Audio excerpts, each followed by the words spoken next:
7h38, c'est l'heure de la pépite. On accueille Julien Mielcarrec. J'avais envie de vous faire un peu peur ce matin. D'ailleurs, ils ont eu peur, nos camarades. Ils ont peur des requins. Les croissants très d'eau et le peur règne, ils sont où là? des Ils requins. sont partis au courant. Alors, regardez ces images que je voulais vous montrer ce matin. On dirait les images d'un film, Les Dents de la Mer, ou même d'une animation. Et pourtant, ces images, elles sont bien réelles. Je savais que ça allait vous faire peur ce matin. Elles ont été publiées par un plongeur et un photographe sur son compte Instagram. Il s'appelle Jonathan Moore.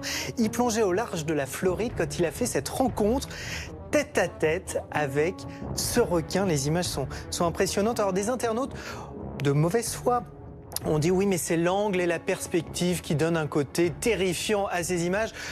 L'animal, c'est quand même 3,40 m. Hein. Et la rencontre, c'est cet Américain qui nous la raconte. On a fait de la plongée libre, donc on ne porte qu'un masque, un tuba et une combinaison. Elle a émergé d'un coup du groupe de requins-taureaux. Elle était vraiment dominante, elle se tenait devant tous les autres. Elle s'est mise à foncer vers moi comme pour m'évaluer. Elle était tellement impressionnante, on aurait dit qu'elle était sur le point d'exploser tellement elle était grosse.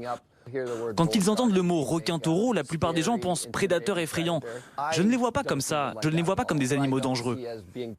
Bon, je ne les vois pas comme des animaux dangereux parce qu'il a l'habitude, mais il fait partie de ces gens. Il y a plein d'associations qui militent pour restaurer l'image des requins parce que, évidemment, depuis les Dents de la Mer et aussi à cause de ces images, ça fait quand même très peur. Ces associations et ce plongeur estiment que si les requins sont parfois dangereux, c'est à cause du comportement des hommes et non forcément de ces petites bêtes.